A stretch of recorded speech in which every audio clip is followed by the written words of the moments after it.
करते करते ना रोज बदन में दर्द हो जाता है, ऊपर से सर दर्द भी हो रहा है। तो ऊपर से होगा बेबी, अंदर से तो खाली है। रोज रोज स्टार्ट होगी तो खाली तो होगा ही ना। And if I don't thank my on-screen partner, then well, it's just going to remain incomplete. So thank you, my on-screen husband, Kapil. हर मुस्कान के पीछे एक अनसुनी चीख होती है। हर पर्दे के पीछे छुपा होता है एक ऐसा राज जो कभी सामने नहीं आता। ये कहानी है सुमोना की खामोश विदाई की। एक ऐसी अभिनेत्री जिसकी जिंदगी कैमरे के सामने जितनी रंगीन दिखी, पर्दे के पीछे उतनी ही रहस्यमयी थी। क्या है यह सिर्फ एक स्वास्थ्य से जुड़ा संघर्ष था या फिर किसी बड़ी साजिश की परछाई? तो छोड़ो, मेरी हेल्प करो। अलमारी के उधर मेरा हाथ नहीं पहुंचा, वहां पे सफाई करनी है। तो जुबान से कर लो, वो तो कहीं भी पहुंचती है, तुम्हारी बहुत लंबी है। अचानक शो से गायब होना, टीम का अजीब सा मौन और वो सवाल जो किसी ने पूछे ही नहीं। आज हम उठाएंगे पर्दे के पीछे छुपे उस सन्नाटे से भरे सच को जो आपको चौंका देगा। जानिए क्यों सुमोना ने बिना अलविदा कहे सब कुछ छोड़ दिया और क्या यह वाकई उनकी मर्जी थी या फिर कोई ऐसा खेल जो अब तक सामने नहीं आया। सच्चाई जितनी दूर है उतनी ही खतरनाक भी है। तो चलिए वीडियो को शुरू करते हैं।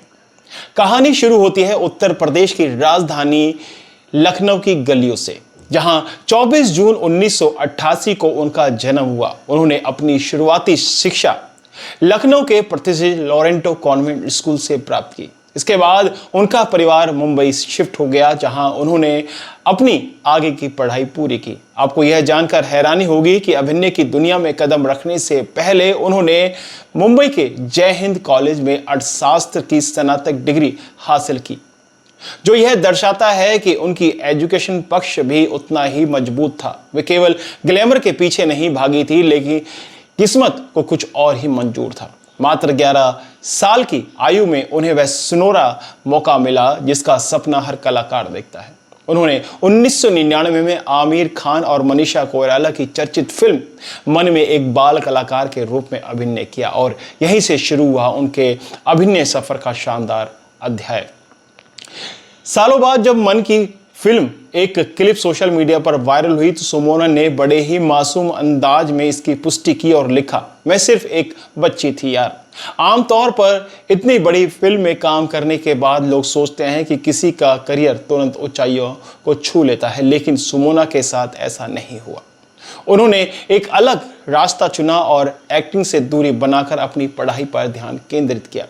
यह फैसला दिखाता है कि वह ग्लैमर की चकाचौंध से प्रभावित हुए बिना एक बेहद प्रैक्टिकल सोच रखने वाली इंसान थी। पढ़ाई पूरी करने के बाद जब उन्होंने एक्टिंग में दोबारा कदम रखा तो बड़े पर्दे की बजाय उन्होंने छोटे पर्दे को चुना, लेकिन यह वापसी आसान नहीं थी। उन्होंने एकता कपूर के धारावाहिक कसम से अपना टेलीविजन डेब्यू किया, जिसके बाद डिटेक्टिव डोल, सुन यार, चिलमार और कस्तूरी जैसे धारावाहिकों में भी नजर आई। हालांकि इन शुरुआती भूमिकाओं से उन्हें कोई खास पहचान नहीं मिल सकी। ये दौर उनके करियर का संघर्ष में चरण था। एक बड़ी फिल्म से डेब्यू करने के बावजूद सुमोना को टीवी इंडस्ट्री में अपनी पहचान बनाने के लिए कई वर्षों तक कड़ी मेहनत करनी पड़ी। लंबे संघर्ष के बाद आखिरकार उन्हें करियर में बदलाव की हवा उस वक्त चली जब 2011 में उन्हें एकता कपूर के सुपरहिट धारावाहिक बड़े अच्छे लगते हैं में रोल मिला। नताशा कपूर की अहम भूमिका उसमें मिली। राम कपूर और साक्षी तंवर जैसे अनुभवी कलाकारों के साथ इस शो में उनका ग्रैंड शेड वाला किरदार दर्शकों को काफी पसंद आया। यही वो है मोड़ था जिसने उन्हें दर्शकों और इंडस्ट्री की नजरों में ला खड़ा कर दिया। सुमोना खुद इस शो को अपने करियर का टर्निंग पॉइंट मानती है, जिसने उनके लिए नए अवसरों के दरवाजे खोले। फिर एक दिन अचानक एक ऐसा फोन कॉल आया जिसने सब कुछ बदल कर रख दिया। जब वह बड़े अच्छे लगते हैं में एक गंभीर किरदार निभा रही थी, तब सोनी टीवी के शो कहानी कॉमेडी सर्कस की से उन्हें एक अप्रत्याशित प्रस्ताव मिला, एक स्टैंड अप कॉमेडियन के साथ जोड़ी बनाकर मंच पर उतरने का। सुमोना ने बाद में एक इंटरव्यू में खुलासा किया कि जब उन्हें कॉमेडी सर्कस का ऑफर मिला तो उनकी पहली प्रतिक्रिया थी जोरदार हंसी। उन्होंने साफ कहा, मैंने कभी हार्ड कोर कॉमेडी नहीं की थी और वाकई में कॉमेडी उनके लिए एक बिल्कुल नई, अनजान और चुनौतीपूर्ण दुनिया थी। दिलचस्प बात यह है कि उस समय शो में कपिल शर्मा के लिए जोड़ीदार ढूंढना बहुत मुश्किल हो रहा था। या तो उनके पार्टनर शो छोड़कर जा रहे थे या उन्हें हटाया जा रहा था। ऐसे में एक सीरियस फिक्शन एक्ट्रेस का कॉमेडी शो में आना अपने आप में एक बड़ा जोखिम था, लेकिन किस्मत ने दोनों को एक साथ लाकर एक जादुई कॉम्बिनेशन बना दिया जिसने सबको चौंका भी दिया। एक तरफ कॉमेडी के अनुभवी उस्ताद कपिल शर्मा और दूसरी तरफ कॉमेडी की दुनिया में एकदम नई कदम रखने वाली सुमोना। यह जोड़ी पहली नज़र में बिल्कुल अपरिचित थी, मगर जैसे ही ये दोनों मंच पर आए उनका ट्यूनिंग और केमिस्ट्री ने दर्शकों का दिल जीत लिया। उनकी परफॉर्मेंस इतनी लोकप्रिय हुई कि वे इस सीजन के विजेता बन गए। यह जीत सिर्फ एक ट्रॉफी नहीं थी, बल्कि यह उस यादगार प्रोफेशनल साझेदारी की शुरुआत थी जिसने आने वाले वर्षों में भारतीय टेलीविजन का चेहरा ही बदल कर रख दिया। कपिल शर्मा जो पहले ही कई कॉमेडी रियलिटी शो जीत चुके थे, उन्हें कॉमेडी सर्कस के मंच पर आखिरकार एक ऐसा भरोसेमंद पार्टनर मिला जिस पर वह पूरी तरीके से निर्भर रह सकते थे। वहीं सुमोना चक्रवर्ती, जो अब तक सिर्फ एक फिक्शन एक्ट्रेस के रूप में पहचानी जाती थी, इस एक शो के बाद कॉमेडी की दुनिया में एक जाना पहचाना नाम भी बन गई और चेहरा भी बन गई। इस सफलता की गूंज इतनी दूर तक गई कि जब कपिल शर्मा ने अपना खुद का show comedy nights with Kapil शुरू करने का फैसला किया तो उन्होंने सुमोना को विशेष रूप से ऑन स्क्रीन पत्नी की भूमिका के लिए चुना। कपिल जानते थे कि उनकी और सुमोना की केमिस्ट्री पहले ही परखी और साबित हो चुकी है। अगर कॉमेडी सर्कस में वह ऐतिहासिक जीत ना हुई होती तो शायद मिसेस शर्मा के रूप में सुमोना का वह लगभग एक दशक लंबा टेलीविजन सफर कभी शुरू ही ना हो पाता।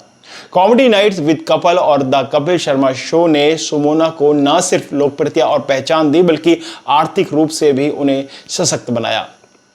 उन्होंने खुद स्वीकार किया है कि इस शो की बदौलत ही वह मुंबई जैसे महंगे शहर में अपना खुद का घर खरीद सकी, जो एक मध्यवर्गीय बंगाली परिवार से आने वाली लड़की के लिए किसी सपने के सच होने जैसा था। एक समय था जब सुमोना की लोकप्रियता इतनी बढ़ चुकी थी कि एक एपिसोड के लिए उन्हें लाखों रुपए की फीस मिलने लगी, जो इस बात का साफ संकेत था कि टीवी इंडस्ट्री में उनका कद कितना ऊंचा हो चुका है। लेकिन इस कामयाबी की एक कीमत भी उन्हें चुकानी पड़ी। शो का एक चौथाई स्थायी हिस्सा बन गया था कपिल शर्मा द्वारा उनके होठों और चेहरे को लेकर मजाक करना। शुरुआत में यह टिप्पणियां सुमोना को भीतर तक चुभती थी। उन्होंने एक इंटरव्यू में बताया कि जब कपिल शर्मा ने अपनी स्क्रिप्ट भूल जाते थे तो अक्सर उनकी शक्ल सूरत पर कोई ना कोई तंज कस देते थे। आपने सही कहा, यह हमेशा जो है मेरे होठों के बारे में बुराइयां करते थे, वहां से ऊपर वाला होठ नीचे वाला होठ, तो उन्हें बेहद अपमानजनक लगता था। इस कठिन समय में एक बड़ा मोड़ तब आया जब शो की जज अर्चना पूरन सिंह ने उन्हें दो बेहद अहम सलाह दी। पहली, अगर तुम खुद पर हंस सकते हो तो कोई तुम्हें नीचा नहीं दिखा सकता, और दूसरी, तुम्हारे पास वह होठ है जिसे पाने के लिए लड़कियां पैसे खर्च करती हैं। इन शब्दों ने सुमोना का नजरिया बदल दिया और उन्होंने इस स्थिति को एक पेशेवर अंदाज में संभालना सीख लिया। यह बदलाव उनके आत्मविश्वास और मानसिक दृढ़ता का प्रतीक बन गया। उस समय के साथ जब भी शो पर महिला विरोधी होने के आरोप लगते, सुमोना का एक ही जवाब होता कि यह एक स्क्रिप्टेड शो है और कपिल शर्मा उनका अपमान नहीं बल्कि अपने किरदार बिट्टू की पत्नी मंजू का अपमान कर रहे हैं। 2016 में शो के सेट पर धूम्रपान करते हुए उनकी एक तस्वीर वायरल हुई, जिसके बाद उन्हें कड़ी आलोचना और ट्रोलिंग का सामना करना पड़ा। रूपम, हालांकि कुछ वर्षों बाद उन्होंने पूरी तरह से धूम्रपान छोड़ दिया और सोशल मीडिया पर अपनी इस यात्रा को साझा करते हुए बताया कि उन्हें सिगरेट का धुआं भी बर्दाश्त नहीं होता।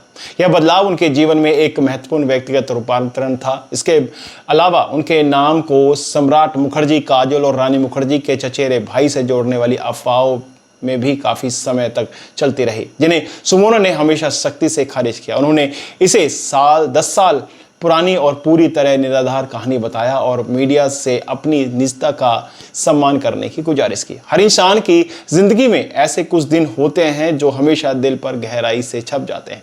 सुमोना चक्रवर्ती के लिए 2017 का एक खास दिन ऐसा ही था जिसने उनकी पूरी दुनिया को ही हिला दिया।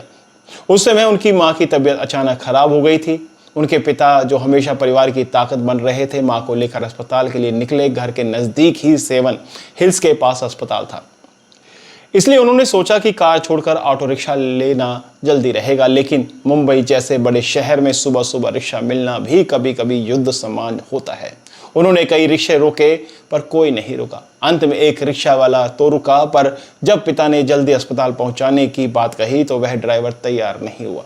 दोनों के बीच बहस हो गई, आवाजें बढ़ी और गुस्से में वह रिक्शा वाला वहां से चला गया, जिससे स्थिति और भी तनावपूर्ण हो गई। सुमोना के पिता को शायद ही अंदाजा था कि कुछ ही क्षणों में वह व्यक्ति जो गया है वह लौट कर आएगा, पर मदद के लिए नहीं बल्कि हमला करने पर। वह चुपके से पीछे से आया और उनके सिर पर पत्थर से प्रहार कर दिया। पलक झपकते ही खून बहने लगा और वे वहीं पर गिर पड़े। सुबह के 10 बजे भी भीड़ भाड़ वाली सड़क पर कोई भी मदद को आगे नहीं आया।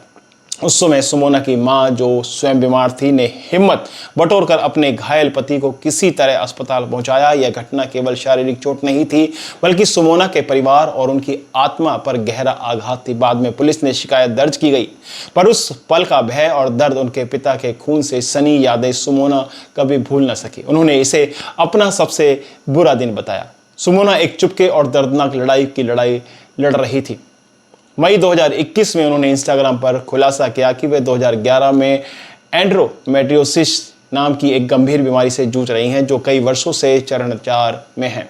दोस्तों, यह है एक ऐसी स्थिति जिसमें बेहद दर्द होता है और जो महिलाओं के प्रजनन स्वास्थ्य का भी गहरा असर पहुंचा सकती है। सुमोना ने अपनी पोस्ट में लिखा है कि हर चमकती चीज सोना नहीं होती और हम सभी अपनी अपनी जिंदगी में किसी ना किसी तरह की लड़ाई लड़ रहे होते हैं। यह खुलासा उनकी हिम्मत और उस गहरे दर्द को सामने लाता है जिसे वह सालों तक पर्दे के पीछे छुपाए रखती हैं, लेकिन फिर ऐसा हुआ जिसकी किसी ने कल्पना भी नहीं की थी। कपिल शर्मा ने अपने करियर की सबसे बड़ी छलांग लगाई और नेटफ्लिक्स पर अपना नया show the great in Kapil Sharma show लेकर आए।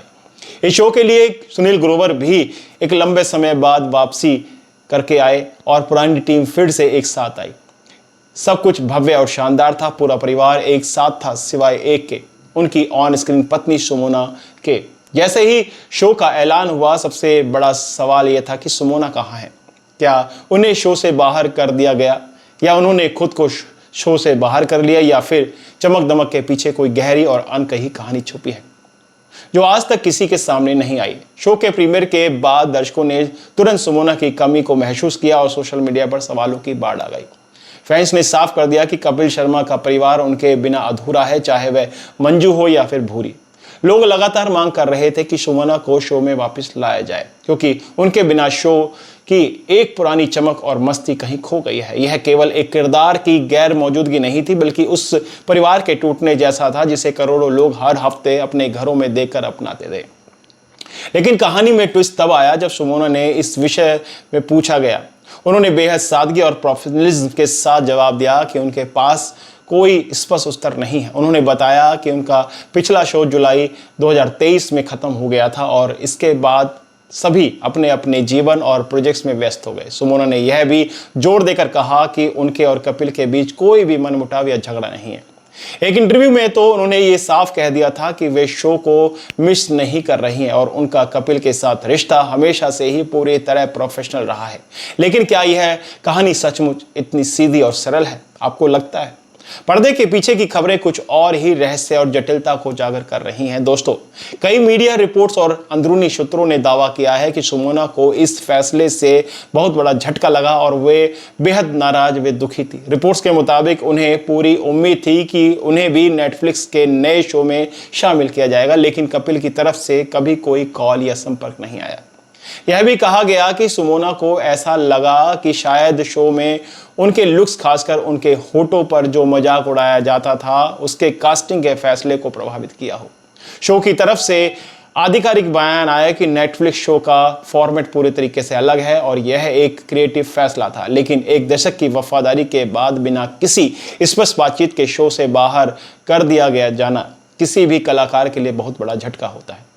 इन दो अलग अलग कहानियों के बीच सुमोना का एक इंस्टाग्राम पोस्ट बहुत कुछ कह गया। उन्होंने एक रहस्यमयी पोस्ट शेयर की जिसमें लिखा था कि अगर आप किसी चीज़ का मौका नहीं देंगे तो आपको कैसे पता चलेगा कि वह आपके लिए बनी है। कई लोगों ने इससे उनकी वर्तमान स्थिति पर भी निहारियत की स्पष्ट और गहरा जवाब माना। यह स्पष्ट था कि सुमोना के प्रोफेशनल बयानों और अंतर से आहत होने की खबरों के बीच एक बड़ा विरोधाभास मौजूद था। समझते वे सार्वजनिक रूप से अपना दर्द दिखाना अपनी कमजोरी समझती थी, इसलिए उन्होंने अपनी गरिमा बनाए रखने और भविष्य के अवसरों के लिए दरवाजा खुले रखने के लिए एक रणनीतिक और पीआर सुलभ तरीका अपनाया। जब सुमोना का शो से बाहर किया गया तो शो की परफॉर्मेंस ने भी अपनी अलग कहानी बयान की।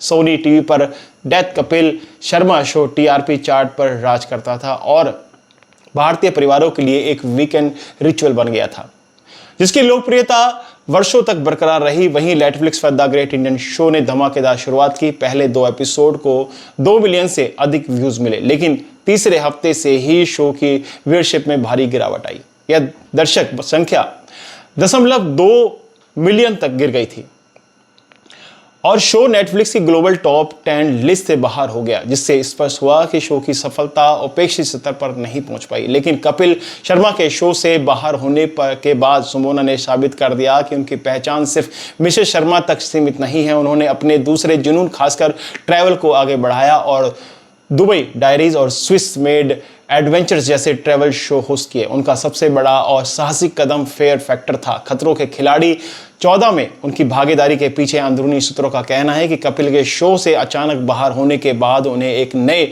मंच की जरूरत थी और यह शो उनकी मूल योजना का हिस्सा नहीं था। यह उनके करियर में एक नई शुरुआत और खुद को दोबारा साबित करने की कोशिश थी। जब कपिल और सुमोना पेशेवर तौर पर अलग हो चुके तब भी यह कहानी अधूरी लगती है। दर्शकों को भावनात्मक जुड़ाव अभी भी मजबूत है और सवाल आज भी वही बना हुआ है। दोस्तों, आपने देखा सुमोना की अनकही कहानी और उनके संघर्षों के पीछे छुपे सच को। अगर आप ऐसे रहस्यमयी और दिलचस्प किस्से जानना चाहते हैं तो आप हमारे चैनल को सब्सक्राइब कर सकते हैं। हम आपके लिए लाते रहेंगे पर्दे के पीछे की वो कहानियां जो कभी सामने नहीं आई। हर सितारे की जिंदगी में छुपे होते हैं कई राज और हम उनको सामने लाते रहेंगे।